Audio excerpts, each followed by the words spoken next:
ভাবিনি। কি থেকে কি হয়ে গেল নিজেও জানি না। সবচেয়ে অদ্ভুত ব্যাপার হলো, যার সাথে আমার বিয়েটা হয়েছে সেটা আর কেউ নয়, আমার ভাবি। আমার আপন বড় ভাইয়ের বউ, যাকে আজকে সকালেও আমি ভাবি বলে ডেকেছি। কিন্তু এখন আমার বউ, এখন দাঁড়িয়ে আছি বাসার ছাদের উপর, আর ভাবি মানে আমার বউ বাসর ঘরে অপেক্ষা করছে আমার জন্য। কিছু বুঝতেছেন না তো? চলেন তাহলে পুরো বিষয়টা আপনাদেরকে বুঝিয়ে বলি। আজ থেকে প্রায় 1 বছর আগে ভাবির আর ভাইয়ার বিয়ে হয়। খুব সুন্দর দিন যাচ্ছিল। ভাইয়া ইটালি থাকতো, আমি আম্মু আব্বুর বাড়িতে থাকতাম। আমি তখন অনার্স 3য় বর্ষের স্টুডেন্ট ছিলাম। ভাইয়া আর আমার সম্পর্ক ছিল বন্ধুর মতো, দুজনে খুবই ক্লোজ ছিলাম। বাবার একটা দোকান ছিল, ভাইয়া ইটালি যাওয়ার পর বিক্রি করে দিয়েছে, কারণ ভাইয়ার নিষেধ ছিল বাবা যেন আর কোনো কাজ না করে। এইভাবে আমাদের দিন যাচ্ছিল। আমিও বন্ধু বান্ধব, পড়ালেখা, আড্ডা এসব নিয়েই অসাধারণ লাইফ কাটাচ্ছিলাম।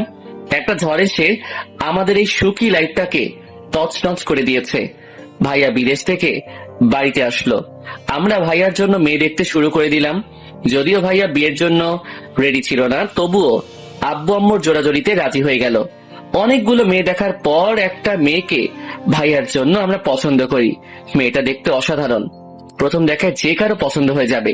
ভাইয়ার ক্ষেত্রেও ব্যতিক্রম কিছু হয়নি। ভাইয়াও মেয়েটাকে পছন্দ করে ফেললো। মেয়েটা আমার সাথেই পড়তো, অর্থাৎ অনার্স 3য় বর্ষে। শুধু ক্যাম্পাসটা ভিন্ন ছিল, নাম হচ্ছে অবন্তী। দুই ফ্যামিলির সম্মতিতে মহা ধুমধামে ভাইয়ার বিয়েটা হয়ে গেল। ভাইয়া আর ভাবির আন্ডারস্ট্যান্ডিংটা ছিল অসাধারণ। দুজন দুজনকে অল্প দিনেই অনেক ভালোবেসে ফেললো, সেটা ওনার হাব ভাব দেখলেই বোঝা যায়। বিয়ের পরে ভাইয়া ভাবিকে নিয়ে অনেক ঘোরাফেরা করলো। আমিও ভাবির সাথে অনেক মশকরা করতাম। ভাবি সব ক্লোজ ভাবে নিত। ভাবিও অল্প দিনে আব্বু আম্মুর মন জয় করে নিল। আম্মু নিজের হাতে ভাবির মাথায় তেল দিয়ে দেয়, রান্না শিখায়। আব্বু আর আম্মু ভাবিকে কখনো ছেলের বউ হিসেবে দেখেনি, নিজের মেয়ের মতোই দেখেছে। ভাবির আব্বু আম্মুকে নিজের বাবা মায়ের মতোই সেবা যত্ন করত, সবকিছুতে হেল্প করত। ভাবি বাসায় আসার পর থেকে যেন বাসাটা অন্যরকম হয়ে গেল। খুব সুন্দরভাবে আমাদের দিন যাচ্ছিল। বিয়ের 2 মাস পরে ভাইয়ার ছুটি শেষ, তাই আবারও ইটালি চলে যেতে হবে। যদিও ভাইয়ার যাওয়ার মতো মন মানসিকতা ছিল না, কারণ নতুন বিয়ে করেছে, আরো কিছুদিন থাকার ইচ্ছা ছিল। বাট নিজের ক্যারিয়ার, ফ্যামিলির কথা চিন্তা করে ভাইয়া ইটালি চলে গেল। ভাইয়া চলে যাওয়ার পর প্রতিদিনই আমাদের সবার সাথে কথা হতো। আমি এটা ওটা বলে ভাইয়াকে খেপাতাম। এভাবে কিছুদিন চলে যায়। একদিন আমি কলেজ থেকে বাসায় আসছি, এমন সময় একটা বিদেশি নাম্বার থেকে কল আসে। আমি ভেবেছিলাম ভাইয়া কল দিয়েছে, কিন্তু না, আমি কলটা রিসিভ করলাম। হ্যালো ভাইয়া, কেমন আছিস? কিন্তু ওপাশ থেকে অন্য একটা লোক বলল, আমি আপনার ভাই না। আপনার নাম কি পারভেজ? আমি পারভেজ। বাট আপনি কে? আমাকে কিভাবে চিনেন? আমি তোমার ভাইয়ের বন্ধু, একসাথে কাজ করি। আমার নাম হচ্ছে রহিম।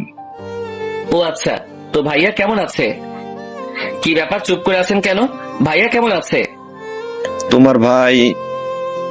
আমার ভাই কি কি হয়েছে ভাইয়ার? তোমার ভাই আর বেঁচে নেই। কথাটা শোনার সাথে সাথেই আমার পায়ের নিচ থেকে মাটি সরে যেতে লাগলো। আমি নিজেকে সামলাতে না পেরে মাটিতে বসে পড়ি। চোখ দুটো ঝাপসা হয়ে আসলো। কি বলছেন? এটা হতে পারে না। আমি সকালেও ভাইয়ের সাথে কথা বলেছি। ঠিকই বলছি। কিছুক্ষণ আগে তোমার ভাই ডিউটিতে যাচ্ছিল। প্রতিদিন আমি আর তোমার ভাই একসাথে কাজে যেতাম, কিন্তু আজকে আমার শিফট সকালে ছিল আর তোমার ভাইয়ের রাতে। একটু আগে বাস উল্টে তোমার ভাই সহ কোম্পানির প্রায় 13 জন লোক মারা যায়।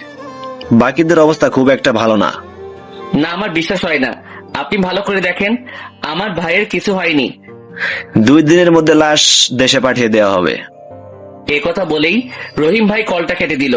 আমি যেন পাথর হয়ে গেলাম। মুখ দিয়ে কোনো কথা আসছে না। আমি আব্বু আম্মুকে কি জবাব দিব? কি বলে বোঝাবো ভাবিকে? মাত্র 2 মাস পরে বিধবা হয়ে গেছে। এটা শুনলে ভাবি কি অবস্থা হবে? আব্বু আম্মুকে যদি বলি তোমাদের বড় সন্তান আর নেই, কি হবে ওনাদের? না, আমি আর কিছু ভাবতে পারছি না, মাথাটা ঘুরতেছে। তাড়াতাড়ি বাসায় যাই।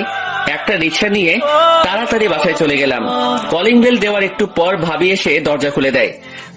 কি ব্যাপার, আজকে আমার দুষ্টু দেবরটা এত তাড়াতাড়ি বাসায় চলে আসছে কেন? নিশ্চয়ই কলেজ ফাঁকি দিয়েছে। ভাবির কথা শুনে আমার ভিতরটা আবারও মোচড় দিয়ে উঠলো। আমি কোনো কথা না বলে নিজের রুমে চলে গেলাম। দরজা লাগিয়ে দিয়ে ওয়াশরুমে চলে গেলাম। পানি ছেড়ে দিয়ে ইচ্ছে মতো কাঁদতে লাগলাম। অনেকক্ষণ পর বের হলাম। ভাবি আমার রুমের দরজায় টোকা দিতে লাগলো। কি ব্যাপার দেবর সাহেব, মন খারাপ কেন? কি হয়েছে? মনে মনে বললাম, কি হয়েছে সেটা যদি শুনেন তাহলে আপনি নিজেকে স্থির রাখতে পারবেন না। ভাবি যেন কিছু না বোঝে, সেজন্য বললাম, কিছু না। না না, কিছু তো একটা হয়েছে। চোখ মুখ লাল কেন? বললাম তো ভাবি, কিছু হয়নি। আচ্ছা, খেতে চলো, আব্বু আম্মু বসে আছে। আপনারা খেয়ে নেন, আমি খাবো না। ভাবি কিছু একটা বলতে চেয়েছিল, কিন্তু আমি তাড়াতাড়ি বাসা থেকে বেরিয়ে গেলাম। যেখানেই যাই ভাইয়া স্মৃতিগুলো মনে পড়তে লাগলো। মনে হচ্ছে ভাইয়া আমার পাশে গল্প করতেছে। নিজেকে কোনোভাবে সান্ত্বনা দিতে পারতেছি না। রাতের বেলা রুমে বসে বসে ভাইয়ার ছবিগুলো দেখতেছি আর চোখ দিয়ে পানি ঝরতেছে। এমন সময় আম্মু আমার রুমে আসলো। কি রে, কি করিস? কিছু না। কাঁদতেছিস কেন? কই না, মনে হয় চোখে কিছু একটা পড়েছে। মিথ্যা বলবি না। তোর হাতে কার ছবি? আম্মু ছবিগুলো আমার হাত থেকে নিয়ে দেখে আমার আর ভাইয়ার ছবি, তারপর বলে, ভাইয়ের কথা মনে করে কাঁদতেছিস? আমি আর নিজেকে কন্ট্রোল করতে না পেরে আম্মুকে জড়িয়ে ধরে কাঁদতে শুরু করলাম। এই, হঠাৎ করে তোর কি হলো? কিছু না, ভাইয়াকে খুব মিস করতেছি। পাগল একটা। ওরে কল দিয়ে কথা বল। ও আচ্ছা, ভালো কথা। সকাল থেকে তোর ভাই কল দেয়নি। অবন্তী নাকি কল দিয়েছিল, বারবার মোবাইল অফ পাচ্ছে। তুই একটু দেখ তো। আমি হ্যাঁ সূচক মাথা নাড়ালাম। তারপর আম্মু রুম থেকে চলে গেল। আমি আবারও ছবিগুলো দেখতে লাগলাম। এভাবে 2 দিন চলে গেল।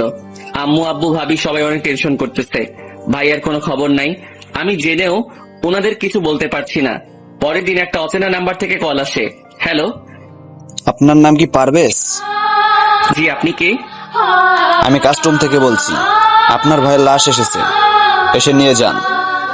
আমি আর কোনো কিছু না বলে দৌড় দিলাম। একটা গাড়ি নিয়ে তাড়াতাড়ি এয়ারপোর্টে গেলাম। দেখলাম অনেকগুলো লাশ একসাথে শুয়াই রাখছে। দেখে এই ভিতরটা কেঁদে উঠলো। তারপর কয়েকজন পুলিশ লাশগুলোকে পোস্টমর্টেম করার জন্য লাশবাহী গাড়িতে উঠিয়ে হাসপাতালে নিয়ে গেল। অনেক রিকোয়েস্ট করার পরও ওরা আমাদের কারো কথা শুনলো না। পুলিশের পিছে পিছে হাসপাতালে গেলাম। অনেকক্ষণ ধরে হাসপাতালে বসে আছি। চারপাশে অন্যান্য লোকগুলো কেঁদেই যাচ্ছে। আমারও চোখ দিয়ে পানি ঝরতেছে। এখনো বিশ্বাস হচ্ছে না যে আমার ভাই আর বেঁচে নেই। তারপর প্রত্যেকটা লাশ তাদের আত্মীয়দের নিকট দিয়ে দেওয়া হচ্ছে। আমি ভাইয়ার লাশের পাশে দাঁড়িয়ে রইলাম। ভাইয়ার চেহারার দিকে তাকিয়ে আছি। দেখে মনে হচ্ছে আমার ভাইটা এখনো হাসতেছে। কিছুই হয়নি। কি সুন্দর ঘুমাচ্ছে আমার ভাই। আমি ভাইয়ার দিকে তাকিয়ে কাঁদতেছি। এমন সময় কেউ একজন কাঁধের উপর হাত দেয়। ঝাপসা চোখে তাকিয়ে দেখি একজন ডাক্তার। লাশ বেশিক্ষণ উপরে রাখা ঠিক হবে না। মেডিসিন দেওয়া ওনাদের শরীরে। যত তাড়াতাড়ি সম্ভব দাফনের ব্যবস্থা করেন। আমি আর কিছু বললাম না। হাসপাতাল থেকে একটা অ্যাম্বুলেন্স নিয়ে ভাইয়ার লাশটা উঠালাম। গাড়ি তার আপন মনে চলতেছে। আমি আব্বু আম্মু আর ভাবিকে কি জবাব দিব? তারপরে অ্যাম্বুলেন্স আমাদের বাসার সামনে গিয়ে দাঁড়ালো। অ্যাম্বুলেন্সের আওয়াজ শুনে আব্বু আম্মু ভাবি সহ আশেপাশের সবাই বাইরে আসলো। কিরে, অ্যাম্বুলেন্স কেন? আর এটা কার লাশ? আমাকে নামতে দেখে সবাই একটু অবাক হলো। আমি অ্যাম্বুলেন্সের পেছনে দরজাটা খুলে ভাইয়ার লাশটা বের করলাম। আম্মু আব্বু ভাবি সবাই এগিয়ে আসলো। আমি আর কোনো কথা না বলে ভাইয়ার মুখের উপরে থাকা সাদা কাপড়টা সরিয়ে দিলাম। ভাইয়াকে দেখে আম্মু একটা চিৎকার দিয়ে অজ্ঞান হয়ে যায়। বাবা এসে জড়িয়ে ধরে। ভাবি ঠাস করে বসে যায়। অঝোর ধারায় সবাই কান্না করতে থাকে। এরপর ভাইয়ার কাফন দাফন শেষ হয়। আমি আর বাবা অনেক সময় ভাইয়ার কবরের পাশে দাঁড়িয়েছিলাম। বাবা বাসায় আসতে চাইনি। এক সময় আমি জোর করে বাসায় নিয়ে আসি। বাসায় আসার পর ভাবি আর আম্মু আমাকে জড়িয়ে ধরে অনেক কান্না করে। আমিও নিষেধ করিনি। আমি স্ট্রং ছিলাম, কারণ আমিও যদি ভেঙে পড়ি ফ্যামিলির কেউই হয়তো ভালো থাকবে না। সেদিন থেকে আমাদের পরিবারের মুখের হাসিটা উড়ে গেল। ভাবি একদম স্তব্ধ হয়ে যায়। ভাইয়া মারা যাওয়ার পর ফ্যামিলিতে ক্রাইসিস শুরু হয়, কারণ আগে ভাইয়ার টাকা দিয়ে সব খরচ হতো। আব্বুর দোকানটাও বিক্রি করে দিছে। আর আব্বুর এখন যে অবস্থা, তার দ্বারা কোনো কাজ করা পসিবল না। বাধ্য হয়ে আমি নেমে গেলাম জীবন যুদ্ধে। অনার্সটা শেষ না করার কারণে ভালো কোনো চাকরি পাইনি। একটা প্রাইভেট কোম্পানিতে চাকরি নেই। আমার কাজ হচ্ছে বাজারের প্রত্যেকটা দোকানে গিয়ে কার কি মাল লাগবে সেটা লিখে এনে মালগুলো আবার পৌঁছে দেওয়া, যাকে বলা হয় স্যার। ভাইয়ার কথা খুব মনে পড়তো। কত কষ্ট করে ভাইয়া টাকা ইনকাম করতো, এখন হাড়ে হাড়ে টের পাচ্ছি। বেতন ছিল কম, মাত্র 8,000 টাকা। যেটা দিয়ে ফ্যামিলি কোনো মতো চললেও আব্বু আম্মুর মেডিসিন কেনা প্রায় অসম্ভব। তাই বন্ধুদেরকে বলে কয়েকটা টিউশনি নিয়ে নিলাম। সকাল 6টা থেকে রাত 11টা পর্যন্ত আমার এই যুদ্ধ চলতে থাকে। নিজের পড়ালেখা প্রায় শেষ করে দিলাম, কিন্তু ভাবিটা কন্টিনিউ রাখলাম। এর মাঝে ভাবির বাবা মা অনেকবার এসেছে আমাদের বাসায় ভাবিকে নিয়ে যাওয়ার জন্য, কিন্তু আব্বু ওনার হাত ধরে অনেক রিকোয়েস্ট করে ভাবিকে রেখে দেয়। ভাবিকে এত ভালোবাসতো যে অন্য কারো ঘরে পাঠানোর চিন্তাও আব্বু আম্মু করতো না। সেদিন আমি কাজ শেষ করে টিউশনি করিয়ে বাসায় আসলাম। রুমে গিয়ে কাপড় চেঞ্জ করে নিলাম। তখন বাবা আমার রুমে আসলো। আরে আব্বু, আসো, ভিতরে আসো। আমার পাশে বস। আমি গিয়ে বাবার পাশে বসলাম। বাবা আমার হাত ধরে বলল, তোর খুব কষ্ট হচ্ছে রে। আরে ধুর, এগুলো কি বলো? তোর জন্য আমরা কিছুই করতে পারিনি, তুই আমাদের মাফ করে দিস। আব্বু, তুমি কি পাগল হইছো? এগুলো কি বলো? আমার ফ্যামিলি আমি না দেখলে কে দেখবে? আর আমার কোনো কষ্ট হচ্ছে না। অবন্তের বাবা আসছিল, কি বললো? ওরে নিয়ে যেতে চাই। এভাবে নাকি দিন যায় না। তুমি কি বললে? আমি তো বলে দিয়েছি আমি আমার মেয়েকে জীবনেও দিব না। ও আচ্ছা। বিয়ে যদি আবার আসে? আসবে না, টেনশন করার দরকার নেই। তোর কাছে কিছু টাকা হবে? এইভাবে কেন বলো? কত টাকা লাগবে সেটা বলো। অবন্তীর বই নাই, বই কিনতে হবে তাই। আমি মানিব্যাগ চেক করে দেখলাম মাত্র 576 টাকা আছে, যেটা আমার পুরো মাসের পকেটও যাতায়াত খরচ। এটা যদি দিয়ে দেই তাহলে পুরো মাস পায়ে হেঁটে কাজ করতে হবে। দূর, এত কিছু চিন্তা করে লাভ নেই। পুরো টাকাটা বাবার হাতে দিয়ে দিলাম। বাবার টাকা হাতে নিয়ে চোখ মুছতে মুছতে নিজের রুমে চলে গেল। পরের দিন তাড়াতাড়ি ঘুম থেকে উঠলাম, কেননা আমাকে পায়ে হেঁটে যেতে হবে, গাড়ি ভাড়া নাই। তাই তাড়াতাড়ি উঠে রওনা দিলাম। তারপরও অফিস পর্যন্ত যেতে 20 মিনিট দেরি হয়। বস ইচ্ছে মতো ঝাড়ি দিল। তারপর গতকালকে যে মালগুলোর রিসিট কেটে নিয়ে আসছি সেগুলো দোকানে নিয়ে যাওয়ার জন্য একটা কভার ভ্যান নিয়ে রওনা দিলাম। অন্য একজন ভ্যান চালাচ্ছে, আমি পিছন দিক থেকে ধাক্কা দিয়ে নিয়ে যাচ্ছি। হাতে অনেকগুলো মালের স্যাম্পল। একটা দোকানে মাল দিয়ে আসার পথে ভাবিকে দেখলাম অনেকগুলো মেয়ের সাথে। মনে হয় ক্লাস শেষ করে বাসায় যাচ্ছে। ভাবির চোখ দেখে চিনে ফেললাম যে এটা ভাবি হবে। আমি তখন ভ্যান ঠেলতেছি। ভাবি আমার দিকে অবাক দৃষ্টিতে তাকিয়ে আছে। আমি ওনার চোখে স্পর্শ পানি দেখলাম। আমি ভাবিকে দেখেও না দেখার ভান ধরে চলে গেলাম। এভাবে আমাদের দিন যাচ্ছে। বাস্তবতা কি জিনিস হারে হারে টের পাচ্ছি। আজকে শুক্রবার, চাকরি টিউশনি সবকিছুই বন্ধ, তাই ঘুমিয়ে আছি। অনেকদিন ধরে ঠিক মতো ঘুমাতে পারি না। ভাবি আমার রুমে আসলো। পারভেজ, আই পারভেজ। আরে ভাবি, আপনি কখন আসলেন? এই তো একটু আগে। অনেক বেলা হয়েছে, এবার ঘুম থেকে ওঠো। করতেছি। আসলে শরীরটা কেমন যেন ব্যথা করতেছে, তাই ঘুমটা একটু বেশি হলো। তোমার খুব কষ্ট হচ্ছে তাই না? আরে ধুর, এগুলো কি বলেন? আমি তো সুন্দর লাইফ কাটাচ্ছি, কোনো প্রবলেম হচ্ছে না। আমি দেখেছি কেমন সুন্দর লাইফ কাটাচ্ছ। আচ্ছা, আপনার পড়ালেখার কি অবস্থা? মোটামুটি। তুমি আর পড়বে না? দেখি কি করা যায়। কলেজে যাওয়ার মতো তো সময় নাই। পরীক্ষাটা দিব, যদি কপালে পাস লেখা থাকে তাহলে তো আলহামদুলিল্লাহ। আসো, খেয়ে নাও। আপনি যান, আমি ফ্রেশ হয়ে আসছি। তারপর ভাবি চলে গেল।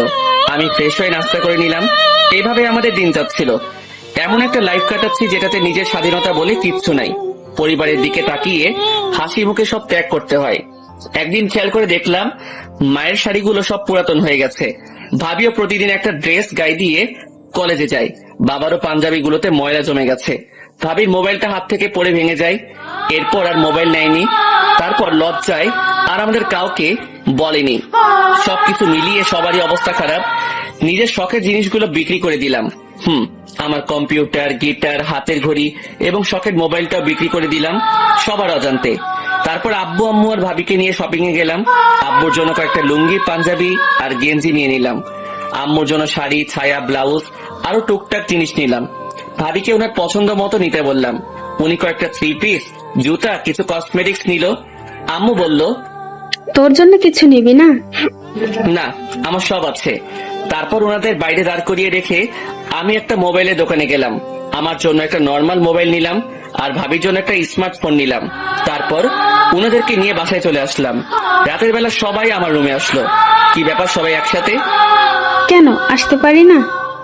আরে আসতে না পারার কি আছে, আসো। সবাই এসে বসলো। আমি ব্যাগ থেকে ভাবির জন্য কেনা মোবাইলটা ভাবির হাতে দিলাম। কি এটা? মোবাইলটা আপনার জন্য দিলাম। আমার তো এখন মোবাইলের কোনো দরকার নেই, টাকা নষ্ট করলেন কেন? সত্যি করে বলতো, তুই টাকা কোথায় পেলি? আমার কাছে জমানো ছিল। মিথ্যা বলিস কেন? সত্যি করে বল, টাকা কোথায় পাইছিস? কম্পিউটার, গিটার আর মোবাইলটা বিক্রি করে দিয়েছি। কেন, তোরে এগুলো বিক্রি করতে কে বলেছে? তোমাদের সবার কাপড় চোপড় গুলো পুরাতন হয়ে গেছে, দেখতেই তো খারাপ লাগে, সেজন্য। তাই বলে এগুলো বিক্রি করে দিবে? আরে কোনো সমস্যা নাই, আমি এখন কম্পিউটার চালানোর মতো সময় পাই না, আর গিটার তো বিলাসিতা ছাড়া কিছুই না, এগুলো একটারও আমার দরকার নেই। মোবাইল কেন বিক্রি করলে? এত দামি মোবাইলের কাজ নেই এখন, সারাদিন কাজে থাকি, মোবাইল চালানোর সময় কই, আর মোবাইলের প্রতি এত শখ নাই, একটা নর্মাল হলেই চলবে। কেউ আর কিছু বললো না, নির্বাক হয়ে আমার দিকে তাকিয়ে রইলো।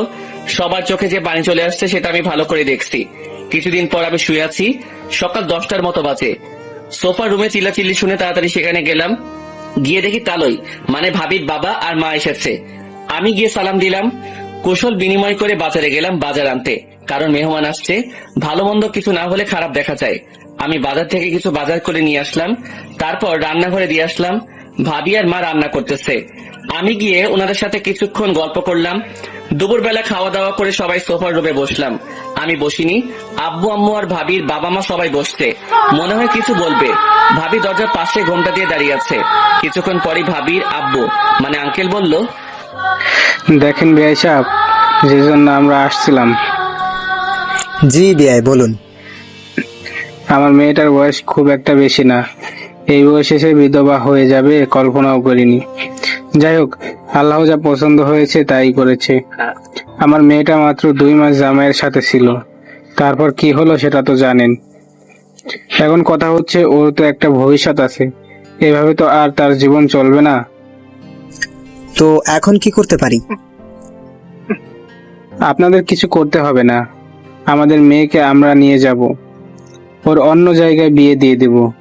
এভাবে থাকলে তো আর হবে না। না বিআই, এটা করবেন না, আমার মেয়েকে আমার কাছ থেকে নিয়ে যাবেন না। দেখেন, আবেগ দিয়ে তো আর জীবন চলে না, বাস্তবতা মেনে নিতে হবে। এটা ঠিক যে আমার মেয়ের কপাল অনেক ভালো, আপনাদের মতো শ্বশুর শাশুড়ি পেয়েছে। খুব কম মেয়েই এরকম শ্বশুর শাশুড়ি পেয়ে থাকে, কিন্তু আপনারা তো আর ওর কিছু করতে পারবেন না। ও কি আপনাদের সাথে জীবন কাটাতে পারবে? আমাদেরও তো বয়স হয়েছে, মরতে তো হবেই। আপনাদের কিছু হয়ে গেলে আমার মেয়েটার কি হবে? কিন্তু এখানে তো ওর কোনো সমস্যা হচ্ছে না, সব ঠিকঠাক মতো আছে। সব আছে, বাট স্বামী তো নেই। একটা মেয়ে কি এইভাবে লাইফ কাটাতে পারে? আপনিই বলুন, আপনার মেয়ে হলে আপনি কি করতেন?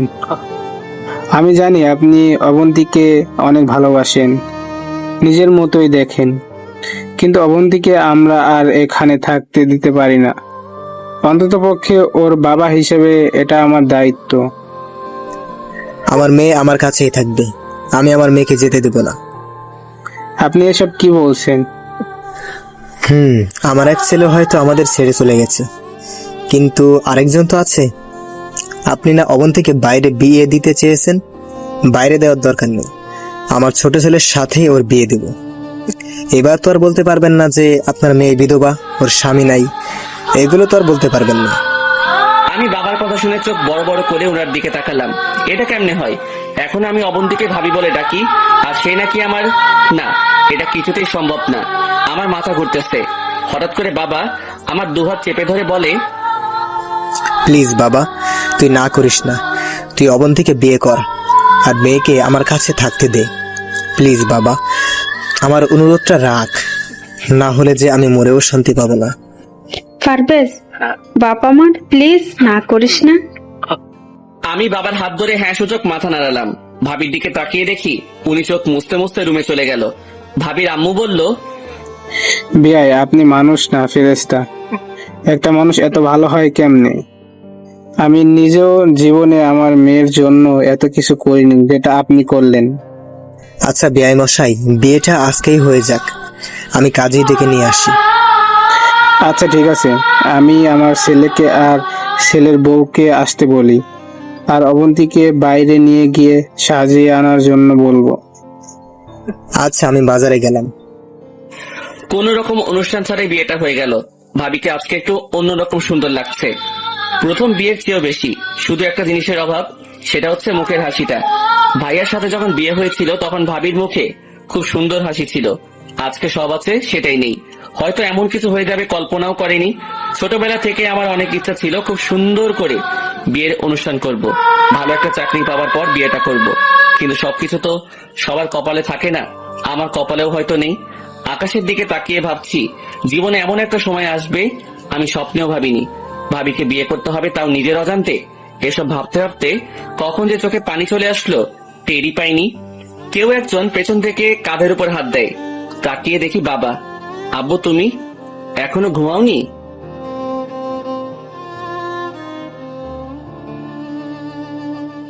প্রথম বিয়ের চেয়েও বেশি। শুধু একটা জিনিসের অভাব, সেটা হচ্ছে মুখের হাসিটা। ভাইয়ার সাথে যখন বিয়ে হয়েছিল তখন ভাবির মুখে খুব সুন্দর হাসি ছিল। আজকে সব আছে, সেটাই নেই। হয়তো এমন কিছু হয়ে যাবে কল্পনাও করেনি। ছোটবেলা থেকে আমার অনেক ইচ্ছা ছিল খুব সুন্দর করে বিয়ের অনুষ্ঠান করব, ভালো একটা চাকরি পাওয়ার পর বিয়েটা করব। কিন্তু সবকিছু তো সবার কপালে থাকে না, আমার কপালেও হয়তো নেই। আকাশের দিকে তাকিয়ে ভাবছি জীবনে এমন একটা সময় আসবে আমি স্বপ্নেও ভাবিনি। ভাবিকে বিয়ে করতে হবে, তাও নিজের অজান্তে। এসব ভাবতে ভাবতে কখন যে চোখে পানি চলে আসলো টেরই পাইনি। কেউ একজন পেছন থেকে কাঁধের উপর হাত দেয়। তাকিয়ে দেখি বাবা। আব্বু তুমি এখনো ঘুমাওনি? পৃথিবীর নিকৃষ্ট বাবার মধ্যে আমি একজন, যে অন্যের মেয়ের জন্য নিজের ছেলেকে কোরবানি দিলাম। তোর সাথে আমি অনেক বড় অন্যায় করেছি। এই বয়সে সবাই ঘোরাফেরা করতেছি, আর আমি তোর কাঁধে সব চাপ তুলে দিলাম। আবার তোর অমত থাকা সত্ত্বেও অবন্তীর সাথে তোর বিয়ে দিয়ে দিলাম। ধুর, তুমি এগুলো কি বলো? তোমার যেটা ভালো মনে হয়েছে সেটাই করেছো। অবন্তীকে অনেক ভালোবাসি রে। মেয়েটাকে ছাড়া ঘরটা কেমন যেন ফাঁকা ফাঁকা লাগে। যা, অনেক রাত হয়েছে, এবার ঘরে যা। মেয়েটা অনেকক্ষণ ধরে বসে আছে। আমি আর কোনো কথা না বলে নিচে চলে আসলাম। এসে রুমে চলে গেলাম। দরজা খুলে ভিতরে গিয়ে দেখি ভাবি মানে অবন্তী ভাইয়া একটা ছবির দিকে তাকিয়ে কাঁদতেছে। আমার ঠিক কি করা উচিত কিছুই বুঝতেছি না। আমি খাটের পাশে গিয়ে দাঁড়িয়ে রইলাম। একটু পর ভাবি, না আর ভাবি বলবো না, কারণ সে এখন আমার স্ত্রী। বলল, পারভেজ, জি। তোমার সাথে কিছু কথা আছে। বলেন। আমি জানি তুমি ছেলেটা অনেক ভালো। তোমার মতো ছেলেকে স্বামী হিসেবে পাওয়া সত্যিই ভাগ্যের ব্যাপার, কিন্তু আমি তোমাকে কখনো স্বামী হিসেবে মানতে পারবো না। অবাক হয়ে ওনার দিকে তাকিয়ে রইলাম। তুমি তো জানোই তোমার ভাইকে আমি কতটা ভালোবাসি। তোমার ভাইয়ের জায়গায় আমি অন্য কাউকে জীবনেও কল্পনা করতে পারবো না।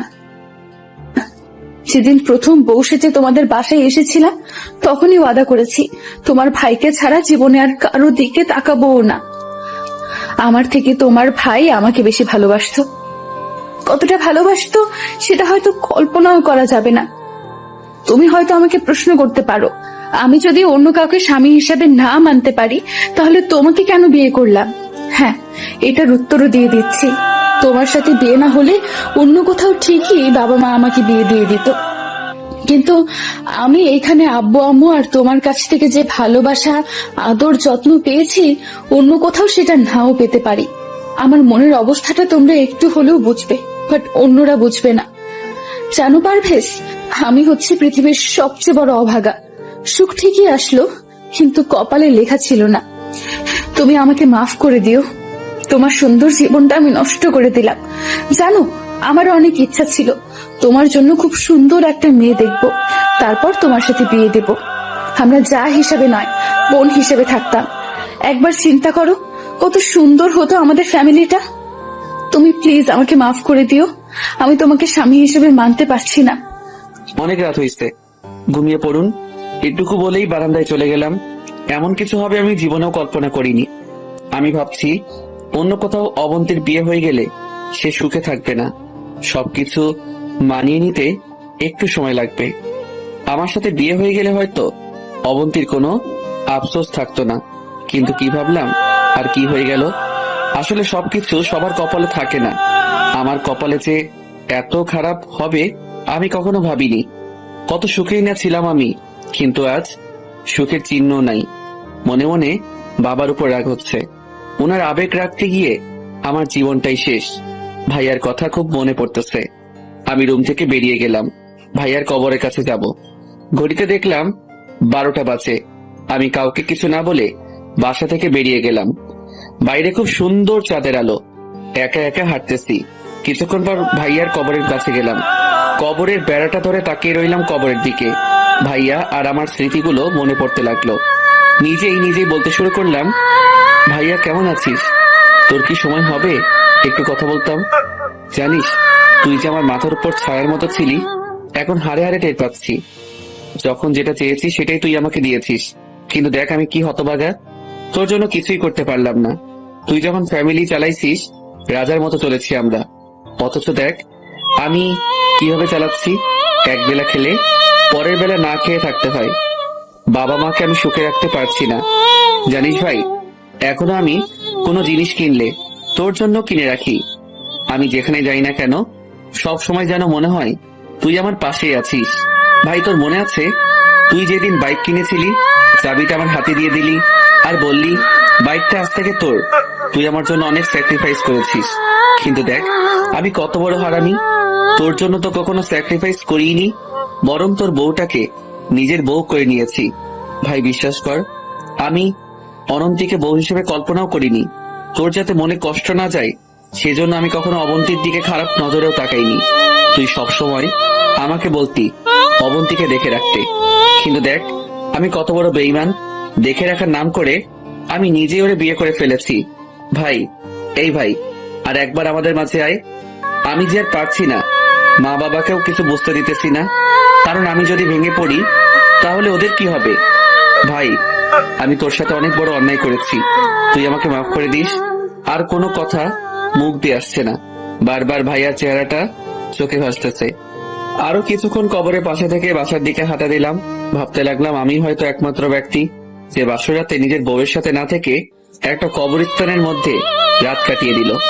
বাসায় যাওয়ার পর দেখলাম অবন্তী এখনো নাক টেনে টেনে কাঁদতেছে। কি ব্যাপার, আপনি এখনো ঘুমাননি? কোথায় গিয়েছিলে? ছাদে। রাত অনেক হয়েছে, ঘুমিয়ে যান। তারপর আমি একটা বালিশ নিয়ে ফ্লোরে ঘুমিয়ে পড়লাম। সকালবেলা ফজরের আজানের সময় ঘুমটা ভেঙে যায়। আমি উঠে নামাজ পড়ার জন্য রেডি হচ্ছি। অবন্তীর দিকে তাকিয়ে দেখি বাচ্চাদের মতো ঘুমাচ্ছে। কিছুক্ষণ তাকিয়ে থাকলাম, তারপর বাসা থেকে বের হয়ে মসজিদে চলে গেলাম। নামাজ পড়ে এসে দেখি অবন্তীও উঠে গেছে। আমি ওয়াশরুমে গিয়ে গোসল করে নিলাম।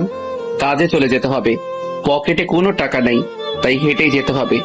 তাড়াতাড়ি না গেলে বসের ঝাড়ি খেতে হবে। গোসল করে রেডি হয়ে রুম থেকে বের হলাম। দেখি মা রান্না করছে আর অবন্তী সেগুলো সাজিয়ে দিচ্ছে। বাবা বসে বসে খবরের কাগজ পড়তেছে। আমাকে এত সকাল সকাল রেডি হতে দেখে বলল, কি রে, তুই কই যাস? আব্বু, কাজে যাচ্ছি। কালকেও যাইনি। না আব্বু, বাসায় তো তেমন কোনো কাজ নাই, তো বসে থেকে কোনো লাভ নাই। আচ্ছা শোন, বলো। অবন্তী তো সামনে ফাইনাল পরীক্ষা, কলেজের তো ফিস বেতন সব রয়ে গেল। আচ্ছা, আমি রাতে দিয়ে দিব। কত টাকা হয়েছে আমাকে বলে দিও। সে কি আজকে কলেজে যাবে? যাবে। ওকে, তাহলে কলেজে গিয়ে কত টাকা হয়েছে সেটা জেনে আমাকে বলার জন্য বলিও। আচ্ছা ঠিক আছে। ওকে, আমি বের হচ্ছি। তারপর বেরিয়ে গেলাম। কি করব বুঝতেছি না। অবন্তীর ফাইনাল পরীক্ষা মানে তো আমারও ফাইনাল পরীক্ষা, কারণ অবন্তী আর আমি সেম ইয়ারেই পড়ি, শুধু ক্যাম্পাসটা ভিন্ন। যখন কলেজে নিয়মিত যাইতাম, টাকা খরচ করতাম, কত বন্ধু বান্ধব ছিল, আর এখন টাকাও নাই, বন্ধুও নাই। ফাইনাল এক্সাম চলে আসছে, অথচ কেউ একটু আমাকে জানালোও না। আমারও অনেক ইচ্ছা ছিল অনার্সটা অন্তত শেষ করা, কিন্তু কিভাবে কি করব? অবন্তীর টাকা দেওয়ার মতো টাকাও তো আমার হাতে নাই। প্রতিদিনের মতো গোডাউনে চলে গেলাম। বস সেখানে বসে আছে। আসসালামু আলাইকুম বস। কি অবস্থা মিস্টার পারভেজ? কালকে আসুনি যে? বস একটু কাজ ছিল। এত কি কাজ তোমার? এত কাজ হলে কি দরকার চাকরি করার? চুপ করে দাঁড়িয়ে আছি। যাও, আজকে সবগুলো মাল সেল করে আসবে, না হলে বেতন কেটে নিয়ে যাওয়া হবে। এখনো দাঁড়িয়ে আছি। কি ব্যাপার, দাঁড়িয়ে আছো কেন? কিছু বলবা নাকি? জি বস, একটা কথা ছিল। কি কথা? আমাকে যদি এই মাসে টাকাটা অগ্রিম দিতেন তাহলে অনেক উপকার হতো। আমার খুব দরকার। তোমার কাজ করার দরকার নাই, আসছে উনি কাজ ছাড়া টাকা নিতে। ভালো লাগলে কাজ করো, না হলে চলে যাও। ভালো লাগলে কাজ করো, না হলে চলে যাও। আমি আর কোনো কথা না বলে মালগুলো নিয়ে বেরিয়ে গেলাম। অবন্তীর পরীক্ষার টাকা কোথায় পাবো সেই চিন্তায় আমি শেষ। হাতের ঘড়িটা অনেক দামি ছিল, ভাইয়া ইটালি থেকে নিয়ে আসছিল। বাংলা টাকায় অনেক দাম। উপায় না পেয়ে সেটা বিক্রি করার সিদ্ধান্ত নিলাম। ভাইয়া শেষ চিহ্নটুকু বিক্রি করে দিলাম। কয়েকটা দোকানে মাল সেল দেওয়ার পর আইমানের সাথে দেখা। কি রে পারভেজ, তুই এগুলো কি করিস? আইমান বন্ধু তুই? হাই রে, কতদিন পর দেখা। কি অবস্থা তোর? আমি তো আছি, তুই এগুলো কি করিস? চাকরি নিয়েছি। দূর বেটা, এটা কোনো চাকরি হলো? আর তোর বাবা ইনকাম করে, ভাইয়া ইনকাম করে, তুই এগুলো কেন করিস? তোর তো রাজার হালে থাকার কথা। ছিলাম, বাট এখন প্রজার থেকেও আমার অবস্থা খারাপ। কেন, কি হয়েছে? সবকিছু বললাম। কি বলিস তুই? তোর পড়ালেখা শেষ করে দিলাম। আমি পড়তে গেলে অবন্তীর আর পড়া হবে না। 2 জায়গায় টাকা দেওয়ার মতো অত টাকা আমার কাছে নাই। তোর রেজিস্ট্রেশন করা আছে? বাট সেটা দিয়ে আর কি হবে? তোর পরীক্ষার টাকা আমি দেবো, তুই পরীক্ষা দে। ধন্যবাদ, বাট আমি টাকা নিতে পারবো না। কেন? দেখ, আমার টাকা নেই এটা সত্য, কিন্তু কারো করুণা নেওয়ার মতো ছেলে আমি না, সেটা তুই ভালো করেই জানিস। আজকে যদি তোর ভাই দিত তাহলে কি বলতি? ভাই তোর প্রতি করুণা করছে। মনে করে এখন আমি তোর ভাই, তাই টাকাটা দিচ্ছি। কিন্তু মনে রাখিস, একবারে দিচ্ছি না, তুই ভালো কোনো চাকরি পেলে আমার টাকা দিয়ে দিবি। ওকে। চল কলেজে যাই, সবকিছু ঠিক করে আসি। না দোস্ত, তুই যা, আমার এগুলো সেল করতে হবে। তুই গিয়ে আমার নামে টাকা জমা দিয়ে দিস। আচ্ছা ঠিক আছে, ভালো থাকিস, আমি আবার দেখা করব। ওকে, তুই বাসায় আসিস। এরপর আইমান চলে যায়। মনের মধ্যে একটু শান্তি আসলো। তারপর বাকিগুলো মাল বিক্রি করে বসের কাছ থেকে টাকা আর ঘড়ি বিক্রি করার টাকা নিয়ে টিউশনিতে গেলাম। সেখানেও অগ্রিম টাকা নিলাম। সব মিলিয়ে 6000-এর মতো। আবারও হাঁটতে হাঁটতে বাসায় গেলাম। রাত প্রায় 11টা বাজে। আমি বাসায় গিয়ে বাবাকে ডাকলাম। আমার ডাক শুনে আব্বু আম্মু আর অবন্তী আসলো। কিরে, এত দেরি হলো যে? কাজের চাপ ছিল। এই নাও, টাকাগুলো দিলাম। কি কি এখানে? তোমার মেয়ের পরীক্ষার খরচ 6000 আছে। বাবা টাকাগুলো হাতে নিল, অবন্তীকে দিয়ে দিল। তারপর অবন্তী বলল, আব্বু, একটা কথা বলতাম। মা বলো। পারভেজের একা ইনকাম দিয়ে তো আর সবকিছু করা সম্ভব না, তাই বলছিলাম কি আমিও একটা চাকরি করি, তাহলে মোটামুটি আমাদের পরিবারে একটু সচ্ছলতা আসবে। এই পরিবারে আর কারো ইনকাম করার দরকার নেই। আমি এখনো মরিনি। যদি করার এত ইচ্ছে থাকে তাহলে আমি মরার পরে করিয়েন। সবাই আমার দিকে হা করে তাকিয়ে আছে। আমি আর কোনো কথা না বলে রুমে চলে গেলাম। আসল কথা হচ্ছে, আমি চাই না অবন্তী কোনো কাজ করুক। এমনিতে আমি সারাদিন বাইরে থাকি। এখন যদি অবন্তীও বাইরে চাকরি করে তাহলে আব্বু আম্মুকে কে দেখবে? বুড়া বয়সে দুজনেরই কষ্ট হবে। রাতে খেয়ে আমি বাইরে থেকে ঘুরে আসলাম। রুমে এসে দেখি অবন্তী ভাইয়ার ছবিটা হাতে নিয়ে বসে আছে। আমাকে দেখার পর ছবিটা রেখে দিল। আমি বিছানা থেকে একটা বালিশ আর কাঁথা নিয়ে ফ্লোরে শুয়ে পড়লাম। পারভেজ, একটা কথা বলতাম। বলেন। তুমি খাটে থাকো, আমি ফ্লোরে ঘুমাই। সারাদিন কাজ করে আসছো, এখন ফ্লোরে ঘুমালে হয়তো ঘুম আসবে না। আমি কাপুরুষ নই যে একটা মেয়ে মানুষকে নিচে ঘুমাতে দিয়ে আমি নিজে খাটে ঘুমাবো। আপনি ঘুমান, এমনিতে অনেক রাত হইছে। আর কোনো কথা না বলে ফ্লোরে ঘুমিয়ে গেলাম। সকালে ঘুম থেকে উঠে দেখি অবন্তী গোসল করে আয়নার সামনে বসে চুল ঠিক করছে। ভেজা চুলে একটু অন্যরকম সুন্দর দেখাচ্ছে। আমি দেখেও না দেখার ভান ধরে শুয়ে রইলাম। পরে মনে হলো যে পায়ে হেঁটে কাজ করতে হবে। রোমান্টিক মুডে থাকার মতো সময় নাই। উঠে ফ্রেশ হয়ে গোসল করে রেডি হয়ে বেরিয়ে গেলাম। আজকেও অনেকগুলো মাল নিয়ে কভার ভ্যান ঠেলতে শুরু করলাম। মনে মনে ভাবতে লাগলাম, অবন্তী কেন আমাকে মেনে নিচ্ছে না? যেখানে আমি ওকে মেনে নিব না সেখানে তার উল্টোটা হচ্ছে। এভাবে দিন যেতে লাগলো। বিয়ে করেও আমার আর অবন্তীর সম্পর্ক ভাবি দেবরের মতোই রয়ে গেল। মাঝে মাঝে অবন্তীর উপর অনেক রাগ হয়। কি করব কিছুই বুঝতে পারছি না। আব্বু আম্মুর জন্য আজকে আমার এই অবস্থা। দেশে মেয়ের অভাব পড়েছে যে আমাকে ভাবিকে বিয়ে করতে হলো। সারাদিন কাজ করে এসে আবার রাতে ফ্লোরে ঘুম। জীবনটা অসহ্য লাগছে। পরের দিন কাজে গেলাম, শরীরটা ভালো লাগছে না, মনে হচ্ছে জ্বর আসবে। ইচ্ছা না থাকা সত্ত্বেও রাত পর্যন্ত কাজ করলাম। রাতে না খেয়ে ঘুমিয়ে গেলাম। গভীর রাতে আমার কাঁপুনি দিয়ে জ্বর আসছে। ঠিক মতো চোখও মেলতে পারছি না। হঠাৎ করে কপালে কারো নরম হাতের স্পর্শ পেলাম। ঝাপসা চোখে তাকিয়ে দেখি অবন্তী ডাকতেছে।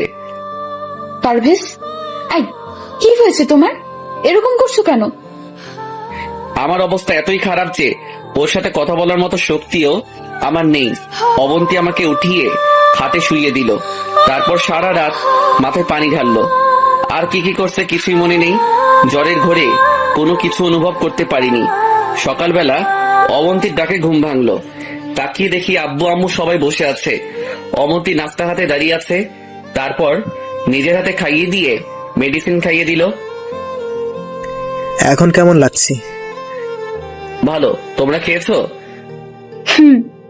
ঠিক মতো খাওয়া দাওয়া করিস না, তাই এমন হলো। ডাক্তার বলেছে কয়েকদিন রেস্টে থাকতে। ডাক্তার কখন আসলো? আরো আগে তুই ঘুমেছিলি। অবন্তী কল দিয়ে আসতে বলেছি। সরি। সরি কেন? আমার জন্য আজকে তোমার এই অবস্থা। আরে ধুর, এগুলো কি বলেন? আপনার জন্য হবে কেন? ফ্লোরে ঘুমানোর কারণে এমন হয়েছে। প্লিজ তুমি খাটে ঘুমাও, আমি নিচে ঘুমাচ্ছি। দরকার নাই, আমার জন্মই হয়েছে নিচে ঘুমানোর জন্য। আমি থাকতে পারবো, সমস্যা নেই, আপনি ঘুমান। কিন্তু কোনো কিন্তু না। নিচে ঘুমালে আপনারও তো সমস্যা হতে পারে। তখন কি করবেন? তো ঘুমিয়ে পড়ুন। অবন্তী কিছু একটা বলতে চেয়েছিল, বাট আমি বলার আর সুযোগ না দিয়ে উল্টো পাশ হয়ে শুয়ে গেছি। ফকিন্নি এটা বলতে পারছে না যে আসো আমরা দুজনে খাটে ঘুমাই। দুজন খাটে ঘুমালে কি এমন সমস্যা হয়ে যাবে? আব্বু আম্মু বুঝে যাবে, তাই অন্য রুমেও যেতে পারছি না। দেখবো অবন্তী ম্যাডাম আপনি কতদিন এভাবে থাকতে পারেন। কয়েকদিন পর মোটামুটি সুস্থ। আবারও কাজে চলে গেলাম। এমন সময় আয়মানের সাথে দেখা হলো। কিরে দোস্ত, কি অবস্থা? এই তো আলহামদুলিল্লাহ ভালো। তোর? ভালোই। তোর কাজ শেষ হতে কতক্ষণ লাগবে? সন্ধ্যা হবে। আচ্ছা, কাজ শেষ করে দেখা করিস। অনেকদিন তোর সাথে আড্ডা দিই না। আচ্ছা ঠিক আছে। তারপর আবার কাজে চলে গেলাম। বিকেল বেলা আইমানের সাথে দেখা করতে গেলাম। আসছিস? বল কি অবস্থা? এই তো চলছে। এই জানিস আগামী মাস থেকে তো পরীক্ষা। কি আগামী মাসে পরীক্ষা? তোর প্রিপারেশন কেমন? পরীক্ষাও তো দেওয়ার কথা ছিল না, তুই তো টাকার ব্যবস্থা করে দিলি। আর বইও তো কিনিনি। প্রিপারেশন কেমন হবে তুই বল। তোর ভাই মারা যাওয়ার পর থেকে সব কেমন যেন উল্টা পাল্টা হয়ে গেছে। বাস্তবতা কি জিনিস এখন বুঝতেছি। তোর ভাবি কেমন আছে? ভাবি না, বউ আমার। বউ মানে? ভাবির সাথে আব্বা আমার বিয়ে দিছে। কি? কখন? আমাকে তো কিছুই বলিসনি। পুরো ঘটনা শেয়ার করলাম। এত কিছু হয়ে গেছে অথচ আমাকে জানালি না। সরি দোস্ত, বলার মতো তেমন সুযোগ ছিল না। তো অবন্তীর জন্য তো এটা প্লাস পয়েন্ট, তবুও তোকে মেনে নিচ্ছে না কেন? জানি না রে, হয়তো আমি ওর যোগ্য নই। তো এখন কি করবি? কি আর করা, এভাবেই দিন যাবে। শোন পারবেশ, এটা কোনো জীবন নয়। তোর একটা ভবিষ্যৎ আছে, এভাবে তো আর কিছুই হবে না। তো এখন কি করতাম? অবন্তীর সাথে কথা বলে সব ঠিকঠাক কর। কোনো লাভ হবে না, ও আমাকে মেনে নিতে পারবে না। না দিলে ডিভোর্স দিয়ে দিবে। অন্য কোথাও বিয়ে হলে তখন ঠেলা বসবে। ধুর, তুই পাগল নাকি? ওরে রাখার জন্যই আব্বু আমার সাথে বিয়ে দিচ্ছে, আর তুই বলছিস ডিভোর্স দিতে? ভালো তো, তাহলে সারা জীবন সিঙ্গেল থাক, ভাবি আর দেবরের মতো কাটা। শোন ভাই, জীবন অনেক কঠিন, সেটা তো তুই আমার থেকে ভালো জানিস। সেটা ঠিক, বাট অবন্তীকে ডিভোর্স দেওয়া তো দূরের কথা, ডিভোর্সের নাম মুখেও আনা যাবে না। দেখ, যা করবি ভেবে চিন্তে কর। আবেগ দিয়ে তো জীবন চলে না। আব্বা কি বললো, আম্মা কি বললো, এগুলোর দিকে কান্না দিয়ে নিজের মন কি বলে সেটা দেখ। তোর লাইফ তোকেই হ্যান্ডেল করতে হবে। ঠিক। তুই একটা কাজ কর, কি? তুই অবন্তীর সাথে সরাসরি এই ব্যাপারে কথা বল। কোন ব্যাপার? তোকে স্বামী হিসেবে মেনে নেবে নাকি নিবে না সেটা। যদি না মেনে নেবে বলে, তাহলে তুই অবন্তীকে বলে দিবি তুই ওকে ডিভোর্স দিয়ে দিবি। এটা কি করে হয়? সব হয়, তুই কথা বল। এখন না, পরীক্ষাটা শেষ হোক তারপর। আচ্ছা ঠিক আছে। তারপর আরো কিছুক্ষণ আড্ডা দিয়ে বাসায় চলে আসলাম। এইভাবেই দিন যাচ্ছে। অবন্তীর সাথে দরকার ছাড়া কথা বলি না, কেমন যেন অস্বস্তি লাগে। দেখতে দেখতে পরীক্ষার সময় চলে আসলো। অবন্তী আর আমি একসাথে পরীক্ষা দিলাম। আমার পরীক্ষার কথা শুনে বাবা মা অনেক খুশি। পরীক্ষার কিছুদিন পর একদিন সকালবেলা অবন্তী বসে বসে মোবাইল টিপতেছে। আব্বু আম্মু মামার বাড়িতে গেছে। আমি মনে মনে ভাবলাম এটাই সুযোগ, অবন্তীর সাথে এবার বোঝাপড়াটা হয়ে যাক। আমি অবন্তীর সামনে গেলাম। কিছু বলবে? বলো। আপনি কি চান? মানে? মানে আপনি কি আমার কাছে থাকতে চান নাকি আমার কাছ থেকে মুক্তি চান, কোনটা?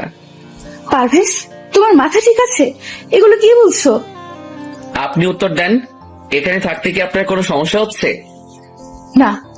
তাহলে আমাকে স্বামী হিসেবে মানতে আপনার সমস্যা কোথায়? দেখো, আমি তোমাকে আগেই বলছি এটা কোনোভাবেই সম্ভব নয়। যদি আপনার অন্য কোথাও বিয়ে হতো, আমার সাথে বিয়ে হয়েছে বলে আপনি আমাকে মেনে নিতে পারছেন না, কিন্তু অন্য কোথাও হলে কি পারতেন? জীবনেও না। আমি কোনোদিনই আপনাকে কোনো কথা বলিনি। তার মানে এই নয় যে সারা জীবন এভাবে থাকবো। আমারও তো একটা লাইফ আছে, আমারও তো ইচ্ছা করে সুন্দর করে সংসার করতে। আব্বু আম্মু আপনাকে অনেক ভালোবাসে, নিজের মেয়ের মতো দেখে। এখন যদি আমি ওনাদেরকে বলি আপনাদের আদরের মেয়ে বিয়ের পরের দিন থেকে আমাকে ফ্লোরে রাখছে, তখন কি হবে চিন্তা করছেন? আপনার সাথে বিয়েটা হয়েই আমার জীবনটা শেষ। সারাদিন এত কাজ করার পরেও কোনো শান্তি নাই।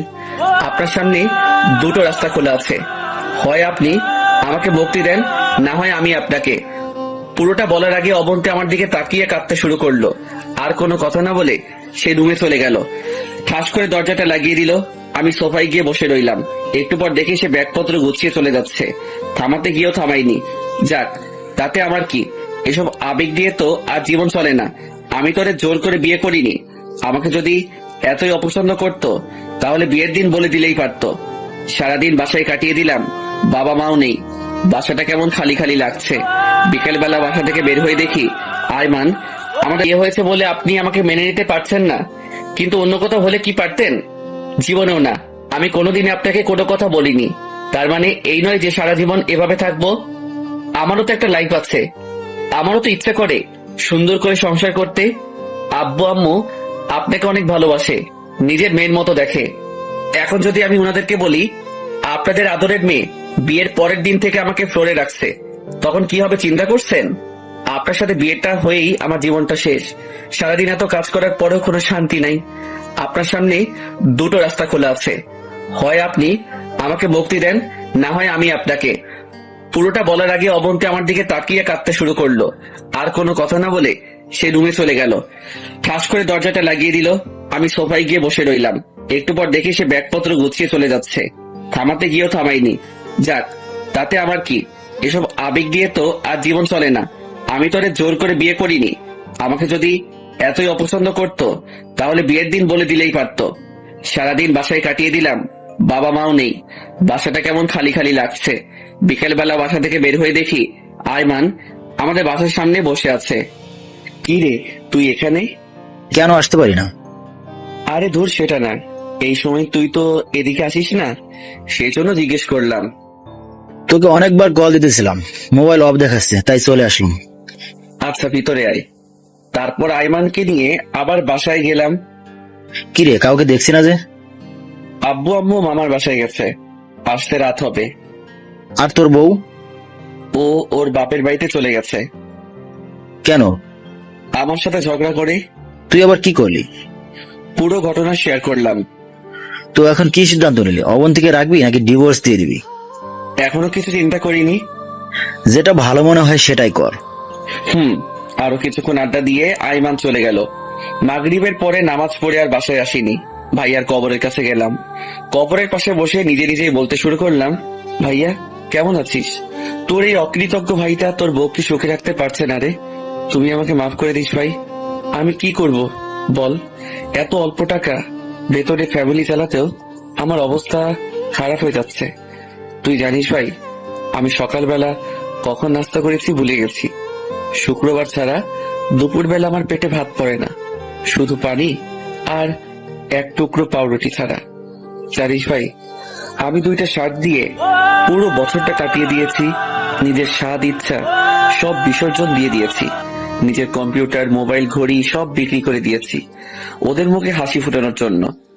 জানিস ভাই, আমি পড়ালেখাটাও শেষ করে দিয়েছি শুধু অবন্তীর জন্য। কিন্তু দেখ, সে আজকে আমাকে রেখে চলে গেছে। আসলে ভাই দোষটা আমারই।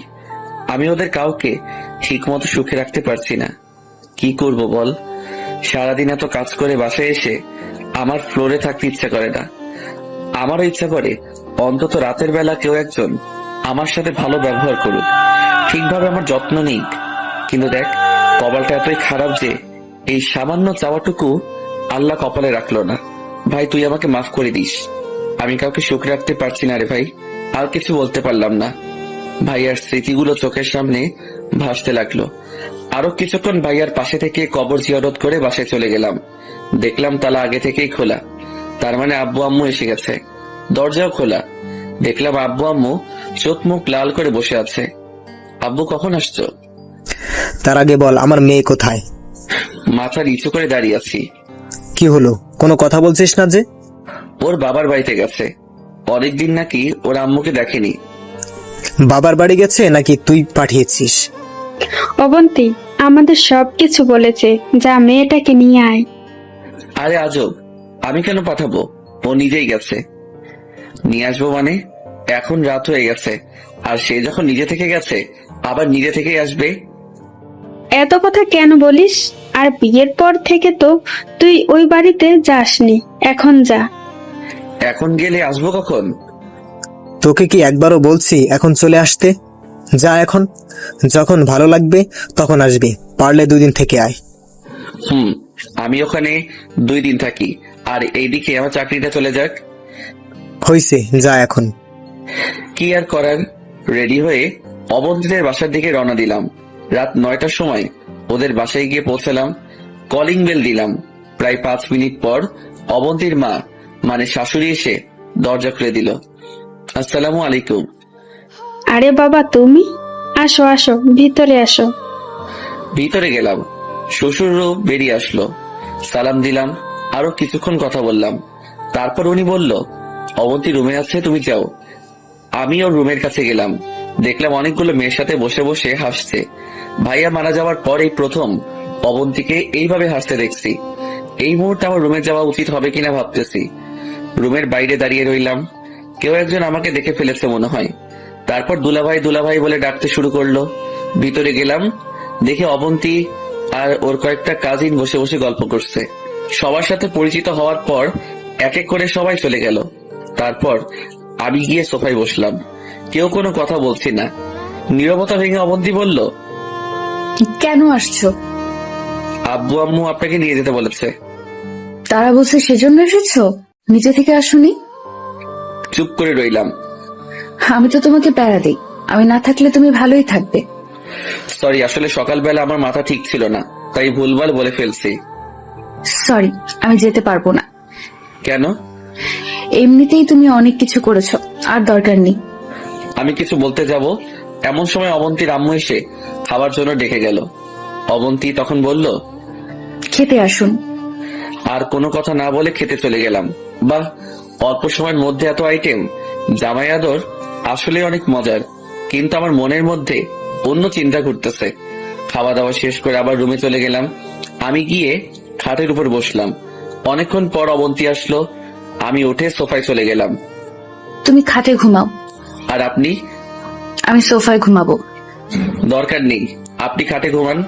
সকালে একটু তাড়াতাড়ি উঠিয়েন। আমি আপনাকে বাসায় দিয়ে আমাকে আবার কাজে যেতে হবে। তোমারে বলছি না আমি যাব না। যাবেন না মানে? যাব না মানে যাব না। তার মানে আপনার কাছে আব্বু আম্মুর ভালোবাসার কোনো দাম নেই? সকালে রেডি থাকবেন। বললাম তো আমি যাব না। দূর না গেলে নাই, এত অনুরোধের কিচ্ছু নেই। দেখি কয়দিন না গিয়ে থাকতে পারে। আমারও তো একটা পার্সোনালিটি আছে। ঘুমিয়ে গেলাম। সকালে কাউকে কিছু না বলে চলে গেলাম। বাসায়ও গেলাম না, সরাসরি কাজে চলে গেলাম। এর মধ্যে বাবা কয়েকবার কল দিয়েছে, বাট ধরিনি। রাতের বেলা বাসায় গেলাম, আব্বু আম্মু দুজনেই আমার উপর ফায়ার। আমি কিছু না বলে রুমে চলে গেলাম। আব্বু আমার রুমে আসলো। কিরে, কি করিস? কিছু না, কিছু বলবা নাকি? অবন্তীর সাথে আমাদের কথা হয়েছে। ও কিছুদিন ওখানে থাক, মন মানসিকতা ভালো হোক, তারপর চলে আসবে। সেটা আমাকে বললেই তো পারতো। আচ্ছা শোন, বলো। অবন্তীর কোনো ফ্রেন্ডের নাকি বিয়ে, যদি ওর হাতে কিছু টাকা দিতি। তোমাকে কে বললো? সে নিজেই বলেছে, তোকে নাকি বলতে লজ্জা করছে, তাই আমাকে বলেছে। আচ্ছা ঠিক আছে, দিয়ে দিব। বিয়ে তো কয়েকদিন পর, কালকে দিতে পারবি? আচ্ছা দেখি। তারপর খেয়ে ঘুমিয়ে গেলাম। সকালে কাজে যাওয়ার আগে টিউশনিতে গেলাম। পড়াশোনা শেষে টাকাটা অগ্রিম চেয়ে নিলাম।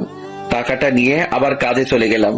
দুপুরবেলা আমি নামাজ পড়ে বাইরের একটা দোকানে পানির মধ্যে পাউরুটি চুবিয়ে খাচ্ছি, এমন সময় দেখলাম একটা মেয়ে আমার দিকে হা করে তাকিয়ে আছে।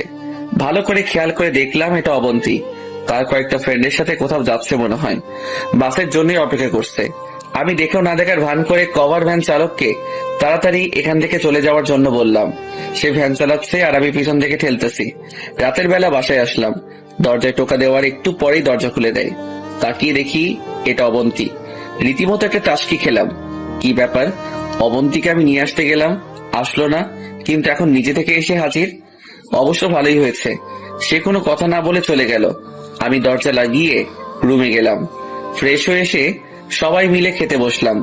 খাওয়ার এক পর্যায়ে বাবা বলল, একটা কথা বলার ছিল। কি কথা? তোমাদের বিয়ের তো অনেক দিন হয়েছে, এবার অন্তত ভবিষ্যতের কথা কিছু চিন্তা করো। কি বলছো? কিছুই তো বুঝতেছি না।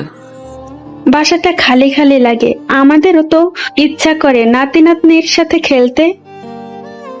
আম্মুর কথা শুনে আমার গলায় ভাত আটকে গেল। কাশতে শুরু করলাম। মনে মনে বললাম, এখনো ফ্লোর থেকে খাটে উঠতে পারিনি, আর আম্মু বাচ্চার চিন্তা করতেছে। আম্মু, দিল্লি এখনো বহুদূর, তোমার কপালে নাতি নাই। কিছু না বলে চুপচাপ খেয়ে উঠে গেলাম।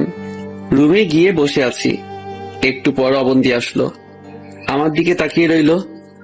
দেখে মনে হচ্ছে কিছু একটা বলবে। কিছু বলবেন? একটা কথা ছিল। বলুন। তুমি আর একটা বিয়ে করো।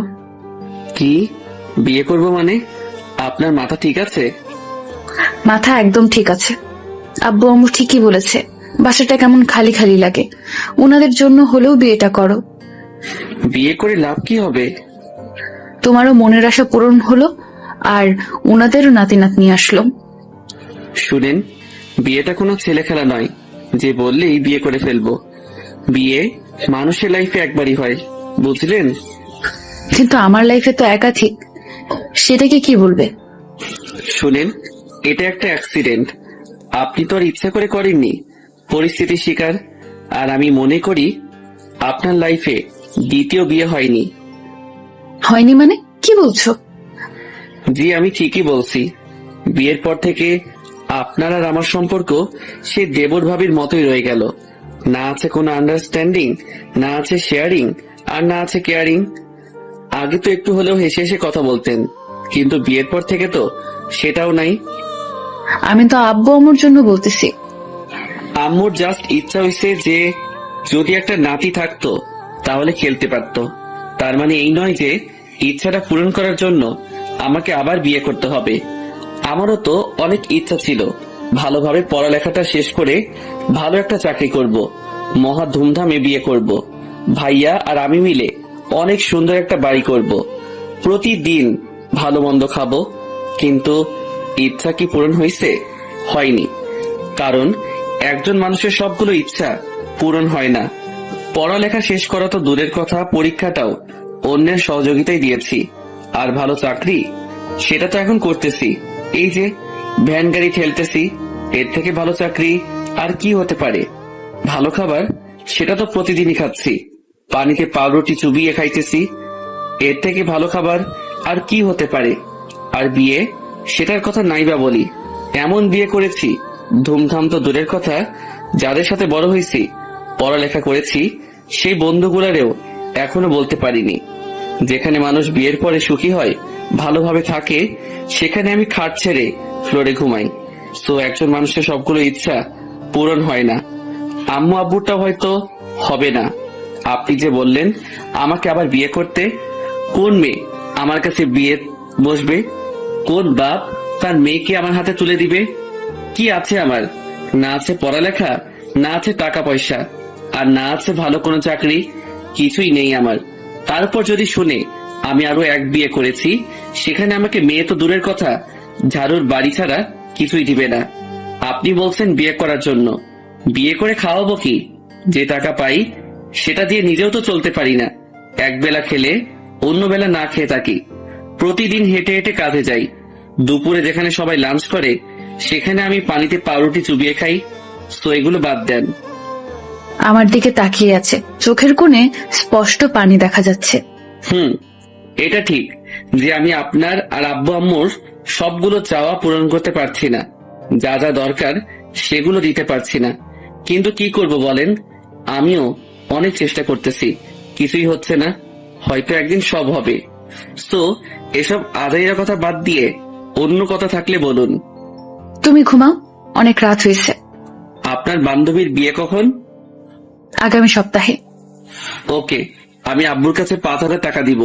আপনি শপিং করিয়েন আর বিয়েতে কিছু একটা গিফট দিয়েন। লাগবে না, আমি বিয়েতে যাব না। যাবেন না কেন?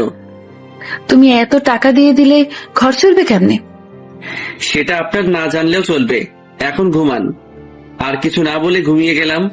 অবন্তী কিছু বলতে গিয়েও বলেনি। মাঝরাতে কারো কান্নার শব্দে ঘুমটা ভেঙে যায়। লাইটটা অন করে দেখি অবন্তী ভাইয়ার ছবিটা নিয়ে বসে আছে আর কান্না করতেছে। কি ব্যাপার, আপনি ঘুমাননি এখনো? কি হয়েছে, কথা বলেন না কেন? না, ঘুম আসছে। তুমি ঘুমাও। সরি, তুমি ঘুমাও। কেমনে ঘুমাবো? চিল্লাচিল্লির মধ্যে কি ঘুমানো যায়? আমি আবারও ঘুমাতে গেলাম। ঘুম আসছে না। অবন্তীর হাতে ভাইয়ার ছবিটা দেখে ভাইয়ার কথা মনে পড়ে গেল। ঘড়ি দেখলাম 2টা বাজে। আমি উঠে বাসা থেকে বের হয়ে ভাইয়ার কবরের পাশে গেলাম। বসে বসে কল্পনা করতে লাগলাম ভাইয়ার স্মৃতিগুলো। তারপর নিজে নিজে বলতে লাগলাম, ভাইয়া কেমন আছিস? তোর কথা খুব মনে পড়ছে, তাই চলে আসলাম। ভাইয়া, তোর অবন্তীকে আমি সুখে রাখতে পারছি না রে। কি করব বল? সে এখনো তোকে অনেক ভালোবাসে। সবকিছুর মাঝে তোর অস্তিত্ব খুঁজে বেড়ায়। জানিস, তুই খুব লাকি। অবন্তী তোকে এতই ভালোবাসে যে তোর জায়গায় অন্য কাউকে বসানো তো দূরের কথা, কল্পনাও করে না। জানিস ভাই, সে এখনো তোর ছবি নিয়ে কান্না করে। তুই চলে যাওয়ার পর আমাদের সবার মুখ থেকে হাসিটা চলে গেছে। সবকিছু ঠিকঠাক আছে, তবুও কেমন জানি একা একা লাগে। অবন্তী এখনো তোর পথ চেয়ে বসে থাকে। ওর ধারণা তুই আসবি। অবন্তী তোকে এতটাই ভালোবাসে যে আমাকে বিয়ে করার পরও সে আমাকে বলছে অন্য কাউকে বিয়ে করে সংসার করতে। জানিস ভাই, মাঝে মাঝে অবন্তীর উপর খুব রাগ হয়। ইচ্ছে করে ওরে অনেক বকা দেই, কিন্তু ওর দিকে তাকালেই তোর কথা মনে পড়ে। জানিস ভাই, আমারও অনেক কষ্ট হয় তোরে ছাড়া থাকতে। চাইলেও ভেঙে পড়তে পারি না আব্বু আম্মুর কথা চিন্তা করে। ভাই, তুই যেমন আমাদের সব চাওয়া পাওয়া মিটিয়েছিলি, আমি তেমন পারছি না রে ভাই। ভাই, তুই আমাকে মাফ করে দিস। দোয়া করিস আমার জন্য, যেন ওদের সবার মুখে হাসি ফোটাতে পারি। আরো কিছুক্ষণ পর সেখান থেকে বাসায় চলে গেলাম। তাহাজ্জুদের নামাজ পড়ে নিলাম। তারপর ফজরের নামাজ পড়ে আবারও ভাইয়ার কবরের পাশে গেলাম। কবর জিয়ারত করে বাসায় এসে রেডি হলাম। প্রতিদিনের মতো রওনা দিব। তখন অবন্তী আসলো। পারভেজ, একটা কথা বলতাম। বলেন। বিয়েতে তুমি যেতে পারবে? আমি গিয়ে কি করব? আপনার বান্ধবীর বিয়ে, আপনি যান।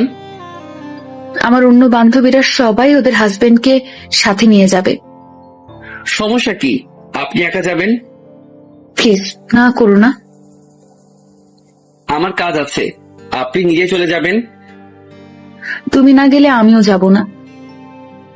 আমার নিজেরও তো একটা পার্সোনালিটি আছে। তার মানে আপনার পার্সোনালিটি রক্ষা করার জন্য আমাকে নিয়ে যাবেন? না, তোমাকে। হইছে, আর মিথ্যা বলতে হবে না। আমি যাব না। এমন সময় আব্বু আসলো। কি ব্যাপার, এত চিল্লাচিল্লি কিসের? দেখো না আব্বু, তোমার ছেলেকে আমার সাথে যাওয়ার জন্য বলছে, সে নাকি যাবে না। কিরে, সত্যি নাকি?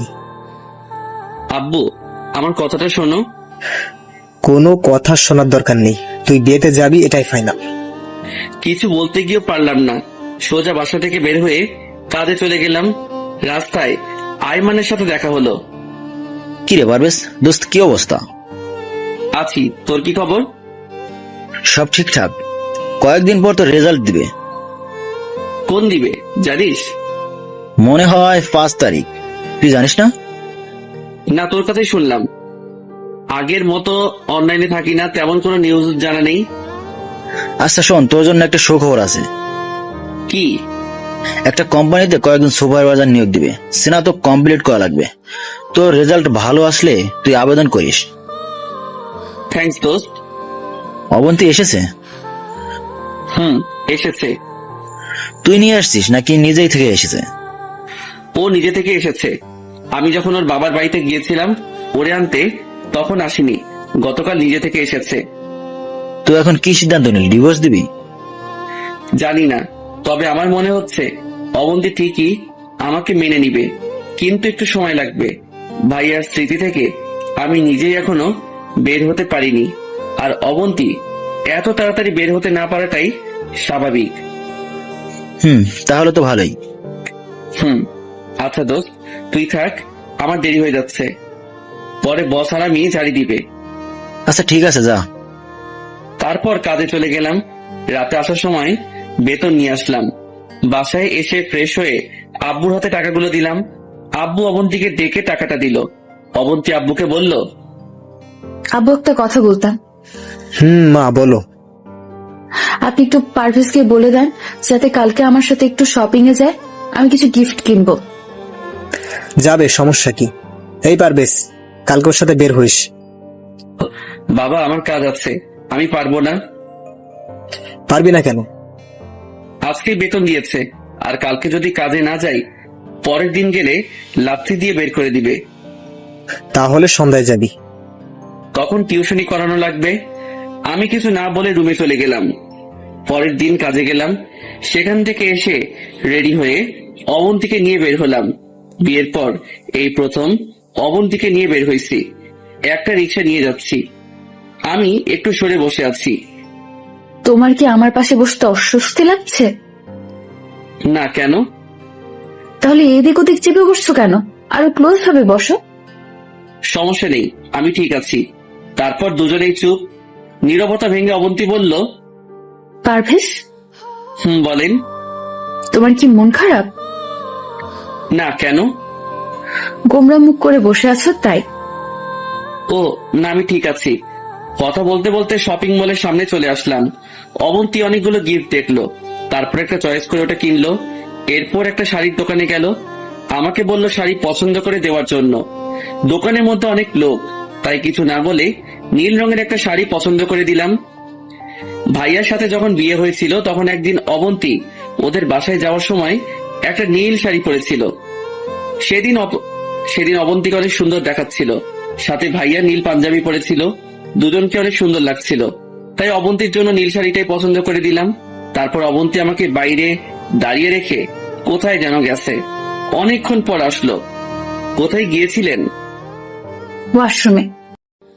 আর কিছু নিবেন নাকি রিক্সা ডাকবো? রিক্সা নেওয়ার দরকার নেই, হেঁটে হেঁটে যাব। পাগল নাকি? আপনি হাঁটবেন, তাও এই রাতের বেলায়? কেন, রাতের বেলায় হাঁটতে সমস্যা নাকি? সেটা না। এত কথা না বলে হাঁটো। তারপর দুজনে হাঁটতে লাগলাম। খুব দারুণ একটা অনুভূতি কাজ করলো। রাস্তায় আমার আর ওর কোনো কথা হয়নি। অনেকক্ষণ হাঁটার পর বাসায় গেলাম। আমি গিয়ে ফ্রেশ হয়ে আসলাম। তারপর আমি, আব্বু, আম্মু আর অবন্তী খেয়ে নিলাম। রুমে গিয়ে সোফায় বসে আছি। কিছুক্ষণ পর অবন্তী আসলো। এসে কিছুক্ষণ আনাগোনা করলো, তারপর বলল,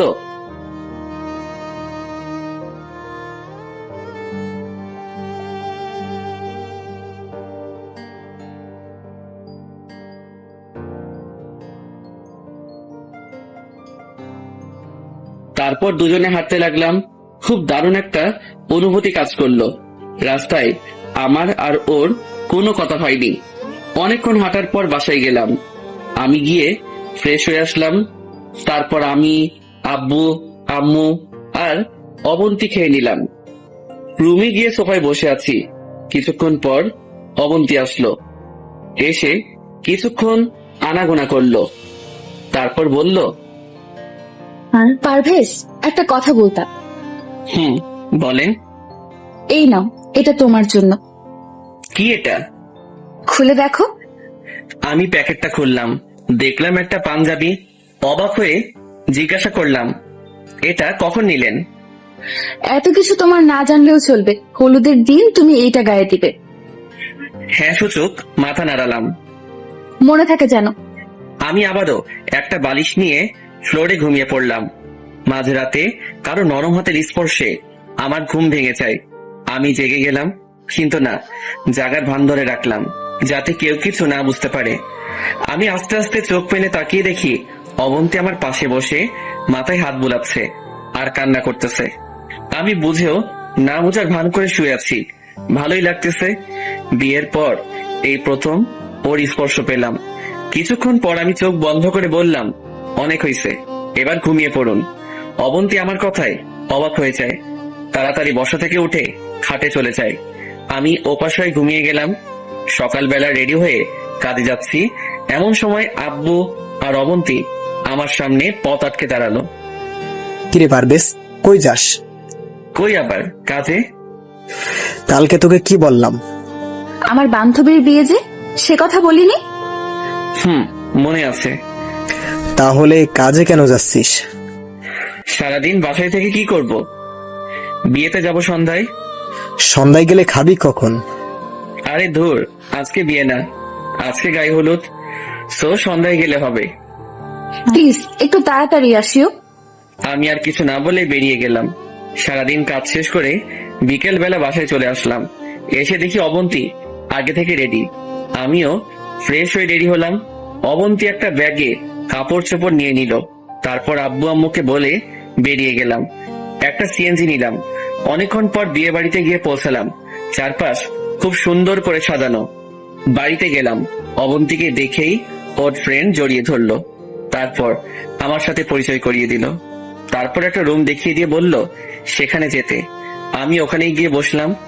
রাতের বেলা একা একা ভালো লাগছে না। এদিক ওদিক হাঁটতেছি, এমন কিছু একটা সাথে ধাক্কা খেলাম।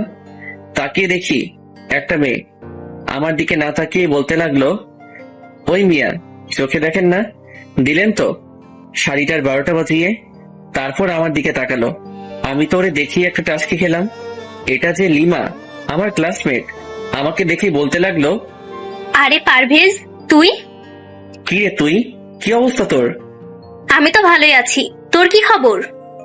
আছি আলহামদুলিল্লাহ। তো বিয়েতে আসলি নাকি? তুইও কি সেম? আমার মামাতো বোনের বিয়ে। মাহি তোর কি হয়? অবন্তীর বান্ধবী। অবন্তী কে? তোর ভাবি। কি, তুই বিয়ে করেছিস? হারামি, একটু বললিও না। সরি রে, হুট করেই বিয়েটা হয়ে গেছে। হইছে। চল আমার কাজিন গুলোর সাথে তোর পরিচয় করিয়ে দেই। সবার সাথে তো পরিচিত হলাম। অবন্তীর জামাই হিসেবে হইছোস, আমার বন্ধু হিসেবে তো আর হোসনি। চল তো। আচ্ছা ঠিক আছে চল। তারপর লিমার সাথে গেলাম। সবার সাথে আবারও পরিচিত হলাম। তারপর আমি আর লিমা কলেজের কথাগুলো মনে করে খুব হাসাহাসি করতেছি। অন্যদিকে চোখ পড়তেই দেখি অবন্তী তাকিয়ে আছে আমাদের দিকে। আমি ওরে দেখে আরো জোরে হাসতে শুরু করলাম। অবন্তী হঠাৎ করেই এসে আমাকে হাত ধরে টেনে নিয়ে যায়। ওই, এখানে কি করো? দেখেন না কি করি, আড্ডা দিচ্ছি। আড্ডা দিচ্ছ মানে? ওই মেয়েটা কে? ও আমার বেস্ট ফ্রেন্ড। কি, তোমার মেয়ে বেস্ট ফ্রেন্ড আছে? কই, আগে তো কখনো শুনিনি। আপনাকে কেন সবকিছু বলবো? আমার পার্সোনাল ব্যাপার আমার কাছে থাকবে। আচ্ছা, খেয়ে যাও। আপনি খেয়ে নেন, আমি ওদের সাথে খাবো। একটু ভাব নিলাম। কাদের সাথে? আমার ফ্রেন্ড আর ওর কয়েকজন বান্ধবী। অবন্তী কিছু না বলে রাগ দেখিয়ে চলে গেল। আমি দাঁড়িয়ে দাঁড়িয়ে হাসতেছি। এমন সময় পেছন থেকে কেউ একজন টোকা দেয়। তাকিয়ে দেখি লিমা। কি রে, তোর বউ তো রেগে গেল। না, রাগিনি। পারভেজ ভাই, তুই আর আমার সাথে কথা বলিস না, পরে দেখবি তোরে চিবাইয়া খাইবো। শোন, তোকে একটা অভিনয় করতে হবে। কি অভিনয়? সব শিখিয়ে দিলাম। না ভাই, আমি পারবো না, তুই অন্য কাউকে বল। তোর বউ যে রাগী, পরে আমার মাথা ফাটাবে। প্লিজ না করিস না, তুই ছাড়া